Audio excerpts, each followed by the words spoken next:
Sorry ass DJ.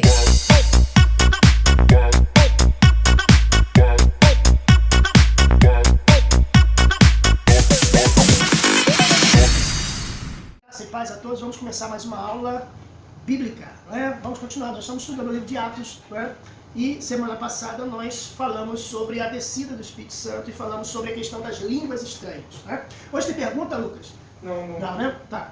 Nós falamos sobre as línguas estranhas semana passada, sobre o fenômeno de línguas estranhas e citamos, né, as possibilidades que é a questão de falar em línguas estranhas, né? Hoje nós vamos dar continuidade aqui no capítulo 2 e nós hoje vamos falar sobre exatamente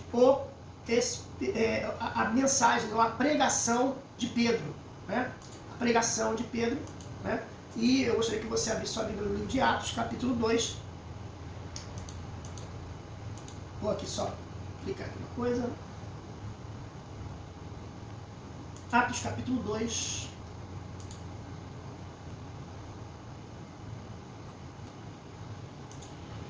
Versículo 14. É o discurso de Pedro. Primeiramente vamos traçar aqui o perfil de Pedro. Pedro era pescador, era um homem experimentado no ato de buscar peixes no mar, era um experiente, né? Era um homem experiente, teve experiências com Deus, tinha um caráter, uma característica bem, vamos dizer assim, tomava muita iniciativa, né? Era muito pra frente, né? Esse era Pedro, né? Era uma pessoa que tomava muita iniciativa e às vezes até se excedia, né? Ele se excedia, várias vezes ele se excedeu por estar tomando iniciativas. Mas ele era uma pessoa de bom caráter, tanto é que Jesus disse que ele seria uma pessoa que iria apacentar a sua igreja, né? Já tivemos assim, estudos sobre isso, sobre se Pedro é papa, se Pedro foi o primeiro papa, se não foi o papa, é outra história. Mas aqui nós teremos aqui o discurso de Pedro, né? A pregação de Pedro. E a gente lê aqui em Atos 2, versículo 14, que diz o seguinte: Pedro, porém, pondo-se de pé com os 11, levantou a sua voz e disse-lhes. Aqui Pedro já está usando um ensino que Jesus deu, de forma talvez até, não de forma clara, mas Jesus aqui ensinou uma coisa, levantou a sua voz. Uma coisa muito importante para pregar o evangelho, que a gente vê aqui, e logo no início a gente já vê, é importante da sua voz, de você levantar a voz. O que é levantar a voz, né? Você que está conosco aqui, sabe o que é levantar a voz? Você sabe o que é levantar? O que significa Pedro, pondo-se de pé com os 11, levantou sua voz? É uma impulsação da voz, é uma oratória, né? Ele impulsionou a voz dele para que ela saísse mais alta e que alcançasse mais número de pessoas. Não somente isso, olha só. Pondo-se de pé com os 11, então aqui havia uma unidade nesse momento, isto é, ele não começou a pregar e os outros não estavam tendo atenção. Ele não começou a pregar e os outros falaram, não, ele que prega por conta própria dele, você está entendendo? Havia uma unidade, havia uma concordância. Levantou, ficou de pé e levantou a voz, exatamente como você falou, meu amigo. Ele impostou a voz, foi uma questão de oratória. Para a gente pregar, não basta só ter boa vontade para pregar, não basta só ter o conhecimento bíblico para pregar, não basta só ter o Espírito Santo. Claro, o Espírito Santo é importante, eu acho que é o mais importante, né? Até porque tem gente que não tem oratória e o Espírito Santo usa, né? Então, o mais importante é ter o Espírito Santo e ter a revelação do Senhor e ter a palavra de Deus na sua frente, isso é o mais importante. Senão a gente vai dizer que quem não tem cultura, quem não tem conhecimento, não pode pregar. Todos podem pregar desde que haja um testemunho, desde que tenha havido uma experiência com Deus. E aí Pedro levantou a sua voz, isto é, uma das coisas importantes para a gente saber e pregar o Evangelho é você ter levantar a voz, saber falar, saber o que falar. A experiência que eu tenho interessante pra caramba, eu tava no trem, e aí eu treinando, no metrô, assim, linha 2 aqui no Rio de Janeiro, linha 2 é uma linha, vamos dizer assim, baixa renda, né? Um pessoal mais simples, porque a linha 2 ela vai para umas regiões mais simples do Rio de Janeiro, e até quase que sai do município do Rio de Janeiro, perto ali de um lugar chamado São João de Meriti, né? Ali, Pavuna, São João de Meriti. Então, são pessoas mais simples, né? Do que o metrô que vai para a Zona Sul, né? Aquele surfista, aquele lourinho, aquela modelo, aquele artista, né? Mas aí a linha 2, ela normalmente pega baixa renda. E aí, tava eu no metrô, e entrou um rapaz de terno e gravata, né? A gravata meio bagunçada, meio fora assim, um terno que você vê que o terno já está bem surrado, né? E aí entrou no meio das pessoas, ficou em pé com a Bíblia na mão, e aí do nada, você imagina o susto que eu levei, se eu sou crente e levei o susto, imagine os crentes. E aí o que ele fez? Imagine os passageiros. Gente, foi muito engraçado. Ele, adulta! Gente, os passageiros levaram um susto. Mulher adúltera! Mulher da rua, mulher da vida! Era o que eles diziam, jogando as pedras da mulher. E ele começou a pregação.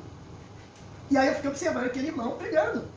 E eu comecei ali a aprender várias coisas que se deve fazer e várias coisas que não se deve fazer. Não é? Se você vir, aqui a gente estava estudando, aqui ó, Pedro levantou a sua voz. Então o primeiro fato aqui é levantar a voz, é ter o quê? A dicção. Não precisa fazer curso para pregar o evangelho. Mas você tem que saber algumas coisas básicas. Do nada ele não se apresentou, ele não falou que ia pregar o evangelho, ele não falou que meu nome é não sei quem. Eu quero até não, tem que fazer um curso. Não tem. O camelô entra no ônibus aí na sua cidade, camelô entra no ônibus e fala: com licença, morador, senhores e senhoras, desculpa incomodar a sua viagem, não faz uma introdução? Não, camelô, não fez um curso de oratória para falar isso não.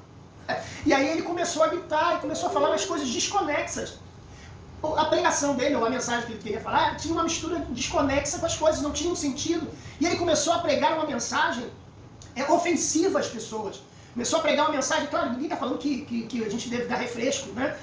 ou massagear ego de ninguém, mas também não é para ofender. Ele começou a falar de adultérios e começou a falar ali, e as pessoas começaram a se incomodar. Você percebia que as pessoas se incomodavam? Não ia se incomodar por causa do evangelho, ia se incomodar porque ele estava fazendo de forma errada muitas coisas. A forma de se vestir, a roupa suja, a forma dele falar, tudo isso tem um resultado. Eu não estou dizendo que você tem que usar o Armani para que o evangelho seja divulgado, mas você pregar um evangelho que tenha sentido. E ele pregou uma mensagem que não tinha sentido, que nada tinha a ver com pregação do evangelho. A pregação do evangelho é diferente de você começar a falar doutrina, entre aspas, doutrinas. E ele começou a falar de usos e costumes dentro do metrô e começou a falar de coisas que não tinham... a pregação dele não era evangelística. Ele não estava pregando o evangelho, ele estava contando as coisas da igreja dele. Eu até tenho um vídeo que fala essa história com mais clareza, depois vocês vão ver lá, podem ver lá no YouTube, eu conto essa história toda com detalhes que aconteceu. Mas é isso. A questão não é apenas pregar o evangelho, pregar a Bíblia Sagrada Genuína, a questão não é ser apenas usado pelo Espírito Santo, mas você também tem que se preparar, tem que saber o que falar, você tem que impor sua voz, porque não adianta, porque Jesus Cristo me salvou, eu sou muito feliz, eu sou uma pessoa muito realizada agora. Jesus Cristo mudou a minha vida. Não, Jesus Cristo mudou a minha vida, eu sou uma pessoa diferente. Você não precisa ser falso, você não precisa ter aquele sorriso disfarçado. Não, seja sincero, conte o que Deus fez na sua vida. Mas conte com alegria, porque afinal de contas Jesus te salvou. Então aqui a gente mostra que Pedro, ele soube usar a técnica que Jesus usou. Ele levantou a voz, ele ficou de pé, ele levantou a voz. E aí ele continua dizendo, e disse-lhes: varões judeus e todos os que habitais em Jerusalém, seja isto notório, escutai as minhas palavras. Ó, chamou a pessoa e fez uma introdução. Atenção, gente, eu vou falar uma coisa importante aqui. Meus irmãos judeus, meus amigos que estão visitando a cidade, porque naquela época nós já tínhamos lido, semana passada nós falamos sobre isso, sobre o fato de que naquele dia tinham pessoas de várias nações, naquele dia tinham pessoas de várias raças, de várias línguas, e aí ele estava se dirigindo a elas, então ele fez uma introdução. É muito importante. Esse cara chegou no metrô e gritou: adúltera! Ele não fez uma introdução, ele não buscou falar quem ele era, não buscou chamar atenção. Com licença, senhores passageiros, um bom dia para vocês, eu espero que o dia de vocês seja abençoado. Eu abençoo a vida de vocês, em nome de Jesus, eu declaro que o dia de vocês vai ser abençoado, você vai ter um dia abençoado no seu trabalho. Eu vou começar já orando por você, que o Senhor abençoe e te guarde, que o Senhor Deus... Olha que mensagem. Aí depois ele pode falar. Ele pode falar o evangelho, pregar o evangelho, né? Porque a Bíblia diz: confessai aquele que me confessar diante dos homens, eu confessarei diante do Pai que está no céu. Isto é, você tem que se preparar, sabe o que você vai dizer. Ali você percebia que ele não tinha preparado nada para pregar ali. Por quê? Porque ele pegava a Bíblia e ficava assim: não, porque irmãos, glória a Deus, aleluia, aleluia, glória a Deus, aleluia. O Senhor diz na sua palavra, aleluia, glória a Deus, que está aqui na Bíblia, aqui nas Escrituras Sagradas. Você percebe que ele fez aquilo de improviso. Mas ele fez de coração. Tudo bem, eu acho que tem que ser feito de coração. Mas as coisas feitas de improviso entram naquele contexto de que a gente não deve fazer a obra de Deus, o quê? Relaxadamente, de forma relaxada, sem se preparar, minimamente se preparar. Bem, eu vou entrar agora no treino e vou falar o quê? Eu vou falar, no mínimo, um versículo: por Deus amou o mundo de tal maneira, deu seu Filho unigênito para que todo aquele que nele crê não pereça, mas tenha vida eterna. Ele não vai ler a genealogia de Pedro, a genealogia de Jesus, a não ser que ele tenha mandado, outra história. Mas ele vai se preparar. Então a gente percebia nitidamente que ele estava perdido, ele não sabia o que falar, ele não sabia o que pregar naquele trem, né? Mas Pedro sabia, ele sabia introduzir, e ele falou: escutai as minhas palavras, presta atenção no que eu vou falar aqui. Vocês que estão aqui, Pedro falou isso, presta atenção no que eu vou falar aqui. Por favor, um minutinho da sua atenção aqui, um minutinho que eu vou começar a falar aqui. Aí ele respondeu, porque é importante, porque acontece, no versículos anteriores, da semana passada, quem não acompanhou semana passada, os varões, aqueles homens que estavam ali, ficaram surpresos porque viam as pessoas falando em línguas e acharam que eles estavam cheios de mosto. Achavam que eles estavam o quê? Embriagados, bêbados. Né? Porque esses homens estão cheios de mosto, estão bêbados. E eles começaram a ofender. E aí Pedro aqui defendeu os cristãos. E aí disse, estes homens não estão embriagados como vós pensais, sendo a 3ª hora do dia. Eu já falei aqui que foi, se não me engano, 9 horas da manhã. Na semana passada eu falei que era 9 horas da manhã. Né? E todo mundo havia achado, né, que eles estavam bêbados às 9 horas da manhã. É terrível você ver pessoas bêbadas às 9 horas da manhã, né? Chega a ser triste, né? Ver um camarada bêbado a essa hora. Mas a realidade, a verdade é o seguinte, é que Pedro aqui ele estava falando, olha, esses irmãos, eles não estão bêbados às 9 horas da manhã. E aí ele continua dizendo, mas isso é o que foi dito pelo profeta Joel. A segunda coisa, a primeira coisa é você saber se comportar, saber preparar a sua mensagem, você não fazer as coisas, desculpa da expressão, nas coxas. Você já ouviu falar da história dessa expressão, nas coxas? Existem historiadores que dizem que essa história não é real, mas existem alguns que acreditam que seja real. Antigamente, quando fazia, na época do Império, os escravos no Brasil, os escravos no Brasil, eles eram, uma das coisas que eles faziam eram telhas. Tá? Os senhores portugueses, os senhores de engenhos, os donos das grandes casas, dos casarões aqui no Rio de Janeiro, Minas Gerais, Rio de Janeiro, São Paulo, eles tinham uma ordem que davam para os seus empregados para fazer aquela telha. Sabe aquela telha redonda? Que ela é arredondada assim? Né? A telha é assim. Tá vendo assim? Assim, a telha assim? Então, os escravos, eram enviados para fazer as telhas desse jeito. E como eles faziam a telha? Eles faziam as telhas na coxa deles. Colocavam o molde para fazer na coxa, aquele barro na coxa. Então fazia aquele formato assim por cara na coxa. Só que a coxa de um ser humano ela não é cilíndrica certinha. Se você pega um cano grosso e você faz um cano grosso, ela vai ficar certinha, né? Vai ser perfeito, vai ser um círculo perfeito. Mas a coxa de um ser humano não é. Ela tem aqui alguns músculos que vão fazer com que ela fique imperfeita. Então, alguns telhados coloniais antigos, do 1500, 1600 e poucos, eles eram tortos. Tá? Então, por isso que começou no Império a dizer essa expressão, aquele telhado ali foi feito nas coxas, isto é, foi mal feito. Foi feito de forma irregular, foi feito de forma que não é certa. Então, quando a gente utiliza a expressão fazer uma pregação do evangelho nas coxas, quer dizer, quando a pessoa prega o evangelho, ela não se prepara, ela sai falando, ela não sabe o que ela vai falar. O crente ele tem que saber no mínimo, eu sempre falo isso, 3 a 5 versículos de cor, evangelístico. Crê no Senhor Jesus Cristo, serás salvo tu e tua casa. Porque Deus amou o mundo de tal maneira que enviou seu Filho unigênito, todo aquele que nele crê não pereça, mas tenha vida eterna. Quem crê não será confundido. Aquele que crê no Pai, no Filho, crê no Pai que me enviou. E saber os versículos evangelísticos, que aí ele vai pregar, porque ele sabe, ele se preparou, ele se cuidou. Então, não é fazer as coisas relaxadamente. E aí Pedro, a segunda coisa que eu quero falar aqui é que ele disse o seguinte, mas é o que foi dito pelo profeta Joel. Sabe o que eu vejo aqui? Ele usou as escrituras que tinha acesso naquela época.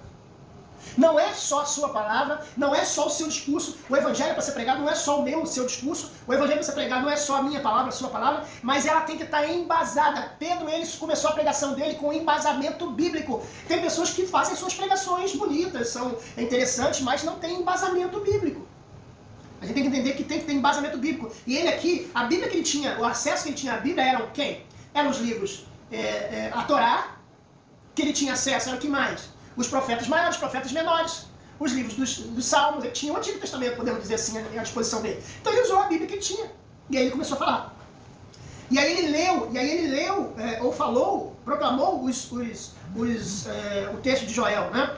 E aí está escrito, e nos últimos dias acontecerá, diz o Deus, que o meu Espírito derramarei sobre toda a carne, e os vossos filhos e as vossas filhas profetizarão, e os vossos mancebos, jovens, né, terão visões, e os vossos velhos sonharão sonhos. E também do meu Espírito derramarei sobre todos os servos e minhas servas naquele dia, e profetizarão. E farei aparecer prodígios em cima do céu e sinais embaixo da terra, sangue, fogo, vapor de fumo. O sol se converterá em trevas e a lua em sangue, antes de chegar o grande e glorioso dia do Senhor. E acontecerá que todo aquele que invocar o nome do Senhor será salvo. Gente, você já parou para pensar? Esse texto aqui que nós lemos, do versículo 17 até o versículo 20, Ele sabia de cor. Você sabe de cor 3 versículos seguidos? O Silas Malafaia me impressiona como ele consegue memorizar, né? Os versículos. Eu tenho uma dificuldade de decorar referência. Versículo até não tenho tanta dificuldade, mas referência eu tenho dificuldade. João 3,16 é claro, né? Mateus 7,38, são algumas coisas que a gente até tem, mas assim, ele aqui decorou, sabe por quê? Porque ele não tinha Torá na sua casa, ele não tinha em sua casa a Bíblia, né? O que valeria a Bíblia Sagrada na casa dele? Ele não tinha, ninguém tinha. Não era assim como cada um que a gente tem. Nós temos Bíblia do jovem, Bíblia do adolescente, né? Bíblia agora do pastor Gesiel Gomes, Bíblia apologética, Bíblia da mulher de Deus, Bíblia do homem de Deus, Bíblia do adolescente, da criança. Naquela época não tinha, você não tinha acesso. Então o que tinha que fazer? Tinha que decorar. Tinha que decorar a Bíblia. E Pedro aqui, nesse caso, este texto, ele tinha decorado. Agora a gente não sabe dizer, não pode dizer com certeza, se ele decorou para pregar, ou se ele já sabia o texto e ele já usava o texto. Mas o que eu vejo aqui é que ele se preparou. O problema é que nós, hoje em dia, queremos pregar o evangelho, a gente não se prepara. A gente quer pregar o evangelho, a gente não... como é que se diz assim? A gente não se prepara, é o que eu estou falando. A gente escolhe qualquer versículo, a gente abre a Bíblia e fica folheando para lá e para cá, e fica falando aleluia, glória a Deus para ganhar tempo. Isso aí é até pecado, desculpa, gente. Aleluia, glória a Deus, como eu já falei, né? Aleluia, glória a Deus, que Deus quer falar com você, aleluia, glória a Deus. Você mostra nitidamente que você não se preparou, mostra nitidamente que você não teve ali um cuidado com a palavra de Deus. E aqui Pedro mostra que ele decorou 3 versículos do capítulo do livro de Joel. Isso está lá, deixa eu ver aqui, eu já posso dizer para vocês, para vocês terem... está em Joel 2, 28. Esse versículo que ele leu está em Joel 2, 28, para você confira aí. E aí ele continua dizendo, e aí ele leu aquele texto todo, aí depois que ele terminou de ler o texto todo, ele começou a pregar. Você vê aqui que ele está ensinando a gente a pregar. Ele está ensinando que você deve se levantar. Número 2, ele está ensinando que você deve levantar a sua voz. Ele está ensinando que você deve fazer uma introdução, se apresentar para as pessoas. E ele está ensinando que você tem que usar a Bíblia Sagrada que você tem nas suas mãos, que ele tinha no livro de Joel. Ele está ensinando que a gente deve, de certa forma, decorar alguns versículos, não é? Saber o que falar. Não é? E agora ele começa a pregar, ele começa a expor a sua mensagem baseada no texto que ele leu. E ele começa, varões israelitas, escutai essas palavras, a Jesus Nazareno, varão aprovado por Deus, entre vós com maravilhas, prodígios, sinais, que Deus por ele fez, no meio de vós, como vós mesmos bem sabeis. Aqui ele começa falando, apresentando agora Jesus. Olha que interessante, a base da pregação dele é Jesus. A base da pregação dele não é o profeta Joel, a base da pregação dele não é ele, não é o ego dele, mas é Jesus. Ele começa a falar e ele começa a descrever Jesus. Qual é a descrição que ele dá aqui de Jesus? Fala para mim, Lucas. Qual é a descrição? Varão aprovado por Deus. Então aqui, ó, primeira coisa, ele chancela Jesus como Salvador. Quer dizer, ele acredita em Jesus. Ele acredita que Jesus é o Filho de Deus. É muito importante a gente acreditar. Não adiantaria a pregação dele se ele não acreditasse que Jesus é o Filho de Deus. Então o primeiro ponto aqui é que ele acredita em Jesus. Ele acredita que Jesus foi enviado de Deus. Número 2, fala aí, Lucas. Aprovado por Deus entre nós, com maravilhas, prodígios, sinais que Deus por ele fez no meio de nós. Então aqui ele fala a segunda coisa. Primeiro, ele acredita que Jesus é aprovado por Deus, que foi enviado por Deus, isso é importante. E número 2, ele acredita nos sinais. Isto é, nas comprovações de que Jesus, por que Jesus foi aprovado por Deus? Por que eu acredito em Jesus? Porque eles tinham sinais. Então ele entende que a pregação do Evangelho, ela é, primeiro, chancelada por Deus, enviada por Deus. E número 2, ele acredita que existam sinais. Os sinais seguirão. Não foi isso que Jesus falou? Os sinais seguirão aos que creem. Então, é importante não apenas ter um discurso, mas ter os sinais. Ele está mostrando, ele está falando o seguinte, ó. Olha o que eu fiz. Assim, a gente aprende na faculdade, na publicidade, você vai dar uma palestra, você vai preparar uma palestra, você vai preparar um discurso, você vai dar a ficha da pessoa. Tem até uma expressão aqui hoje em dia usada, né? Que eu acho que é do exército essa expressão, né? Tem uma expressão que estou tentando lembrar aqui, semana passada eu lembraria, mas que você dá a ficha da pessoa. Aqui ele está dando a ficha de Jesus, ele está dizendo que não é qualquer um, é alguém que realizou milagres. Ele diz, aí ele diz o seguinte, que ele fez no meio de vós. Então falando o seguinte, esses milagres ele não fez em outro lugar, ele fez aqui, vocês foram testemunha. Aqui, ó, vós mesmos sabeis. Isto é, vocês não têm desculpa de dizer que não sabem o que eu estou falando. Vocês sabem muito bem de quem eu estou falando. Porque Jesus ficou conhecido no mundo todo, naquela época, naquele mundo. Vamos lá. A este que vos foi entregue pelo determinado conselho e presciência de Deus. Então nós temos aí duas informações sobre a morte de Jesus ou sobre a condenação de Jesus. Primeiro, Deus sabia, presciência. O que é presciência? Você sabe, Lucas, o que é presciência? Ele sabia o que ia acontecer. Conhecimento antecipado. Ter conhecimento, ciência é conhecer. Né? Ter o conhecimento, pré-ciência, exatamente. Saber antes, conhecer antecipado. Né? E aí aqui, ó, presciência de Deus. Então Deus conhecia, sabia o que ia acontecer e ao mesmo tempo foi entregue pelo conselho. Está falando aqui dos fariseus, dos escribas fariseus que entregaram Jesus. Tomando vós crucificastes e matastes pela mão de injustos. Então aqui está falando que ele foi crucificado pela mão de pessoas que queriam o mal dele. E aí continua, ao qual Deus ressuscitou, soltas as ânsias da morte, pois não era possível que fosse retido por ela. Quer dizer, ele está dizendo aqui do domínio que Jesus tinha da morte. Por isso que a pregação do Pedro foi tão forte, porque aqui está dizendo que Jesus venceu a morte. Olha só, não era possível que fosse retido por ela. Quer dizer, ele está dizendo o seguinte, esse camarada que foi crucificado, vocês tentaram matar ele, vocês tentaram crucificar ele, vocês tentaram se livrar dele, da mensagem dele, mas ele venceu a morte. Aqui está pregando o evangelho genuíno. Lembra que eu já falei várias vezes que a mensagem do evangelho são duas coisas básicas. Qual é as duas coisas básicas da mensagem do evangelho? O conhecimento da palavra, né, e a postação do negócio, né? Não. Eu entendi que isso aqui está aqui. Mas o que eu quero dizer é o seguinte, existem duas coisas básicas que são importantes para que haja conversão genuína. São duas coisas. Arrependimento e ressurreição. Duas coisas básicas. Isto é, se a pessoa não tiver arrependimento e se ela não crer na ressurreição de Jesus, diz a Bíblia que é vã a nossa fé. Não tem porquê. Não, eu sou crente, eu vou para a igreja, mas eu não acredito que Jesus ressuscitou, não. Então não tem porquê. Porque, assim, o que nos faz diferenciais de outras religiões é que Jesus ressuscitou. Buda não morreu?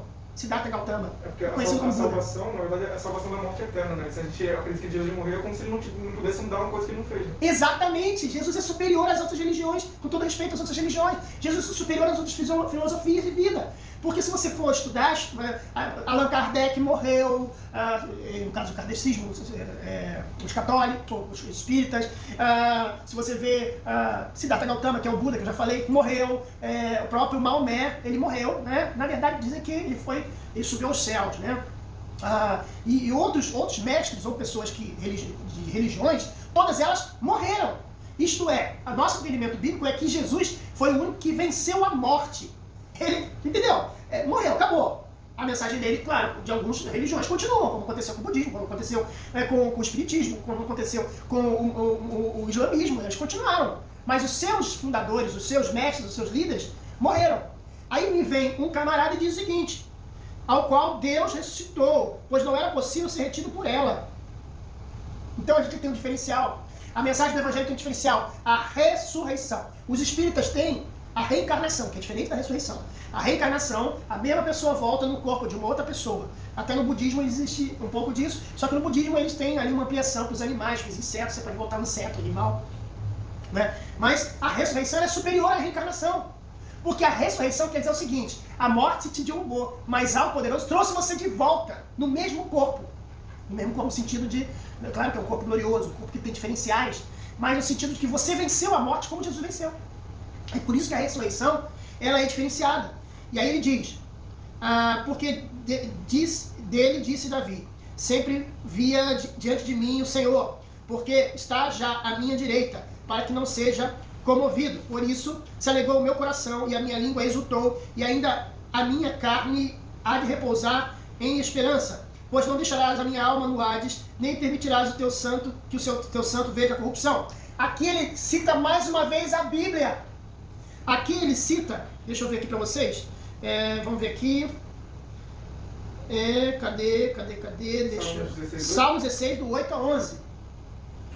Aqui ele cita Salmo 16, do 8 a 11. Ele está usando a Bíblia.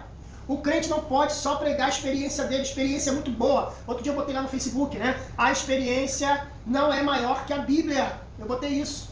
A experiência não é maior, não é superior que a Bíblia. Você pode ter as maiores experiências, mas se você apenas pregar apenas com a sua experiência, ela não vai ser o suficiente. Você tem que ter uma base bíblica, você tem que ser bíblico. porque senão não teria por que a gente pregar o evangelho.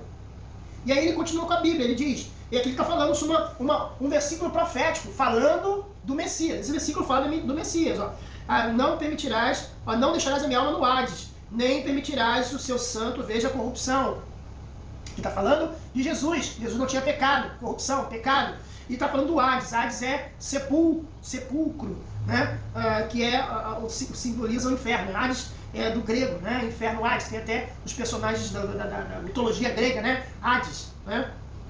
Que é o local onde os mortos iam. Varões e irmãos, seja-me lícito dizer-vos livremente acerca do patriarca Davi, que ele morreu e foi sepultado dentre nós, está hoje em sua sepultura. Então aqui ele está falando de alguém muito importante para os judeus. Ele chamou a atenção para os judeus. Uma coisa importante na sua pregação, quando você estiver pregando, quando você estiver falando de Jesus, quando você estiver falando no seu discurso, é você chamar as pessoas a algo que seja do interesse delas. Ele começou a falar de Davi, certamente, a galera, opa, ele está falando de Davi, peraí, vamos ver o que ele vai falar. Vamos ver o que ele vai falar. Aí ele continua dizendo, não, ó, até hoje está na sua sepultura. Ele falou assim, ó, Davi morreu. Aí ele continua o discurso dele. Sendo, pois, ele profeta e sabendo que Deus lhe havia prometido com o juramento que o fruto dos seus lombos, segundo a carne, levantaria o Cristo. E aqui está falando sobre que Jesus é descendente de Davi. É importante você saber, porque Pedro sabia que Jesus era descendente de Davi. E ele está chancelando e ele está valorizando a mensagem dele. Sabe por quê, gente? Naquela época, existiam muitos pregadores naquela época. Não sei se eu já falei isso com você. Naquela época existiam vários cristos. Ou, acho que tá frio aqui, né? Eu tô achando frio. Naquela época existiam muitos pregadores, existiam muitos profetas ali. Não era só Jesus não, tanto é que se você ver os outros textos bíblicos, você vai ver que o pessoal fala, esse é mais um, né? O próprio Gamaliel falou, né? O Gamaliel, quando ele dá o discurso dele, ele fala, porque veio não sei quem e pregou e logo a sua mensagem foi abafada. Aí ele dá o exemplo de outra pessoa, eu não lembro o nome das pessoas, tá? E essa pessoa também pregou e a sua mensagem foi abafada. Então se esses que estão pregando, né, for uma mensagem, ela não vai permanecer. Então ele diz aqui, ó, Jesus ele colocou, valorizou a mensagem e valorizou o mensageiro. Ele valorizou Jesus. Olha só, esse Jesus ele tem diferencial, ele é... E aqui ele está começando a dar uma introdução de mostrar que Jesus Cristo é o Messias esperado pelos judeus. Que até hoje os judeus esperam o Messias. Até hoje. Se naquela época eles esperavam o Messias, imagine agora. E aí ele continua dizendo, sendo, pois, ele profeta, sabendo que Deus havia prometido com o juramento do fruto dos seus lombos, segundo a carne, levantaria Cristo para sentar sobre o seu trono. Então agora ele está dizendo que Jesus vai sentar no trono de Davi. Aqui ele está dando a Jesus um status de rei. Olha só, nesta previsão disse da ressurreição de Cristo, que a sua alma não foi deixada no Hades, nem a sua carne viu a corrupção. Aqui ele está deixando claro que a pessoa citada em Salmo 116, né? Não, 16, é Jesus, ele deixou claro. Ele não deixou dúvidas. A sua pregação não pode deixar dúvida. Ela não pode dar uma indireta. Ela tem que ser direta e clara. E aqui ele diz claramente. Disse da ressurreição de Cristo. Ele leu o texto bíblico e ele interpretou o texto bíblico. Ponto. Porque Jesus, alguns creem, né? Nós cremos, eu creio que Jesus foi ao inferno, pregou às pessoas que estavam mortas. Quando despregou, ele não pregou para que a pessoa se arrependesse. Quem está no inferno não se arrepende. Mas ele pregou, ele tirou o cativo o cativeiro, isto é, ele foi no paraíso, onde estava Abraão, onde estava Isaac, onde estava Jacó, onde estava Moisés, e ele levou para o céu, porque a Bíblia diz que Jesus é o primeiro dos que dormem, o primeiro a entrar no céu. Quem inaugurou o céu foi Jesus. Todo mundo que morria, isso aí é uma doutrina, né? E aí cada um tem o direito de crer, eu creio nessa doutrina. Todo mundo, antes da morte de Jesus, ia para o paraíso. Ia para um lugar de descanso, ia para um lugar chamado Seio de Abraão. Ninguém ia para o céu. Ia para o Seio de Abraão. Isso, que é no Hades também. Que era chamado de Hades, que é sepulcro, lugar de sepultamento, lugar dos mortos. Só que era um lugar dos mortos onde tinha o lugar daqueles salvos pela fé, e tinha um lugar de tormenta. Isso está lá em Lucas, se não me engano, no capítulo 11, aí eu sei. Que é a história do rico e do Lázaro. Ele descreve como era. Que ele, o homem rico, ele olhava do outro lado e ele via o pai Abraão, e ele queria atravessar para o outro lado. E ele disse, eu não posso ir aí, você não pode vir aqui. Né? Então essa aqui fala sobre essa doutrina aqui. Então diz que Jesus foi ao Hades, E aí a Bíblia diz que ele levou um cativo o cativeiro, subiu aos céus e deu dons aos homens. Isto é, quem inaugurou o céu foi Jesus, levando todos aqueles que tinham fé em Deus antes da sua morte. E Deus ressuscitou Jesus do lado que nós todos somos testemunhas. Então agora ele fala assim, experiência própria. Você viu que antes, ele não falou da experiência dele? Ele não falou nada dele? Ele não falou nada de que, porque eu. Não, tudo ele falou assim, ó. Ele falou de Joel, ele falou de Davi, ele falou de Moisés, ele falou de quem condenou Jesus, ele foi falando das outras pessoas. Agora que ele falou o seguinte, nós somos testemunhas. E ele continua, de sorte que, exaltado pela destra de Deus e tendo recebido do Pai a promessa do Espírito Santo, derramou isso agora sobre vós, é isso que vós vedes e ouvis. Então agora ele está finalizando a mensagem dele, dizendo o seguinte, o que vocês estão vendo agora é a coroação de Jesus. E Jesus foi aos céus e ele nos mandou um consolador, mandou alguém para dar continuidade. Porque Davi não subiu aos céus, mas ele próprio diz, disse o Senhor ao meu Senhor, assenta-te à minha direita. Aqui ele está mostrando o seguinte, ele está dizendo que Jesus é superior a Davi. Que só Jesus pode fazer o que Davi não podia fazer. Até que ponha os teus inimigos por escabelo dos teus pés. E saiba, pois, com certeza, toda a sua casa de Israel, que a esse Jesus a quem vós crucificastes, Deus o fez Senhor e Cristo. E aqui ele finaliza a palavra dele, mostrando que Jesus é o centro. Você viu que a construção da pregação dele toda foi para chancelar a mensagem, chancelar a obra de Jesus. Ele mostrou que Jesus é superior a Moisés, ele mostrou que Jesus é superior a Davi, ele mostrou que Jesus, a experiência que Jesus teve para que nós fôssemos salvos, não é? Na sua morte e ressurreição, e ele mostrou quem foi que entregou Jesus. A mensagem do Evangelho ela tem tudo isso. Ela precisa de um testemunho pessoal, ela precisa de ter base bíblica, ela precisa que você tenha, mostre as pessoas que elas às vezes estão adorando a pessoa errada, estão idolatrando a pessoa errada, adoram a Davi, adoram a Moisés, e não, tem que direcionar. Aí ele pegou toda essa galera e ele direcionou tudo a Cristo. Ele colocou, vamos dizer que ele colocou o binóculo voltado para Jesus. O binóculo estava voltado para Moisés e Davi. Aí o que Pedro fez? Ele apontou para Jesus. Ele não rejeitou a Davi, tanto é que está aqui escrito, né? Que ele usou o texto de Davi, ele usou o texto de Joel, mas ele direcionou tudo a Jesus. Toda a nossa pregação tem que ser direcionada a Jesus. Não direcionada à nossa experiência pessoal, a eu. Muitas pessoas que a sua pregação é eu. Porque eu, 80, 90% da mensagem é experiência pessoal, e não é isso, a mensagem é a Bíblia. Tanto é que eu não uso nada aqui, gente, eu não uso nada, não uso nenhuma observação. Eu não copio nada de ninguém, não que isso não seja possível. Eu também faço estudos pegando alguma referência, pegando alguns tópicos, não é problema de um pecado não, você pegar uma referência, não há problema. Olha o que eu estou tentando mostrar para vocês aqui, é que o que a gente está ensinando aqui é abrir a Bíblia, ler a Bíblia, entender a Bíblia. Tentar entender a Bíblia. A gente não precisa. Claro, se tiver um complemento, é bom, ajuda, mas você não precisa. Exatamente, aqui Pedro tem uma mensagem toda montadinha direitinho e sempre direcionando tudo a Jesus. Né? Sempre direcionando tudo a Jesus. Na semana que vem, nós vamos ver o resultado da pregação de Pedro. Você vai ver que qual foi o resultado, o que gerou a pregação de Pedro e como era a igreja naquela época. Você vai ver o perfil da igreja, você vai ver o que aconteceu. Semana que vem aqui na nossa aula. Né? E nós vamos ver o perfil da igreja, o perfil das pessoas que viviam naquela época, o que estava acontecendo, qual era a situação na época, e ver o resultado da pregação de Pedro. Porque a nossa pregação tem que ter um resultado. Se não tiver resultado, tem alguma coisa errada na nossa pregação. No conteúdo, na forma que a gente está falando, na forma que a gente se veste, no volume que a gente está falando. Isso tudo é importante.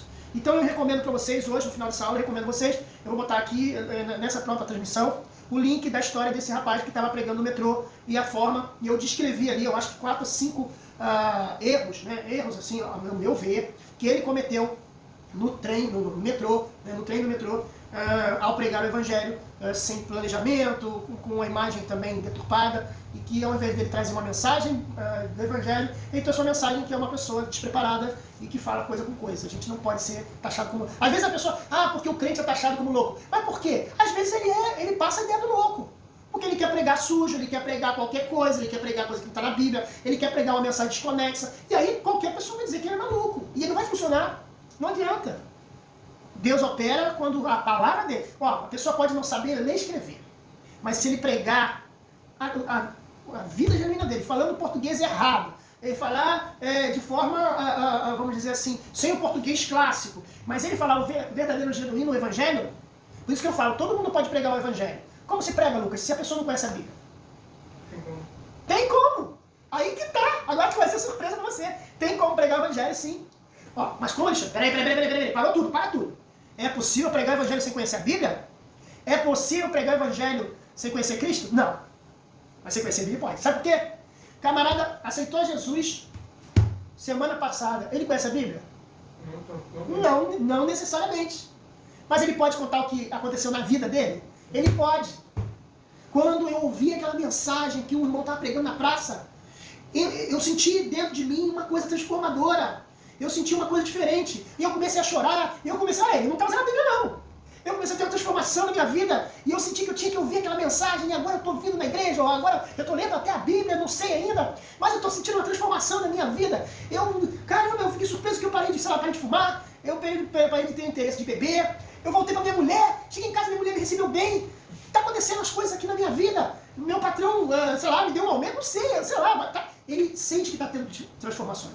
Então quem pregar o evangelho, todo mundo pode pregar o evangelho, desde que tenha conhecido a Jesus. Desde que tenha tido arrependimento do seu pecado e creia que Jesus ressuscitou dentre os mortos. Esses dois fatos aqui são suficientes. Aí você pode pregar. Como pregar? Se for necessário, surgiu uma oportunidade, se você quiser fazer, conta seu testemunho. Eu não sei a Bíblia, não sei quantos livros tem a Bíblia, não sei... Não, conta o que Jesus fez na sua vida. Jesus fez isso já está pregando. Agora, é claro, gente, é claro, que você não vai pegar uma pessoa recém-convertida e botar ela para pregar. Aí é outra história.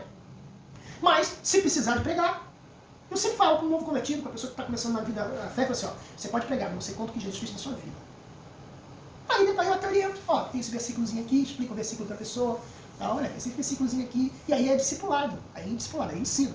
Mas uma pessoa que conhece Jesus pode pregar o evangelho, se necessário, não é que seja uma regra, mas se necessário, a pessoa pode pregar o evangelho. Deus abençoe você e até semana que vem. Tchau, paz!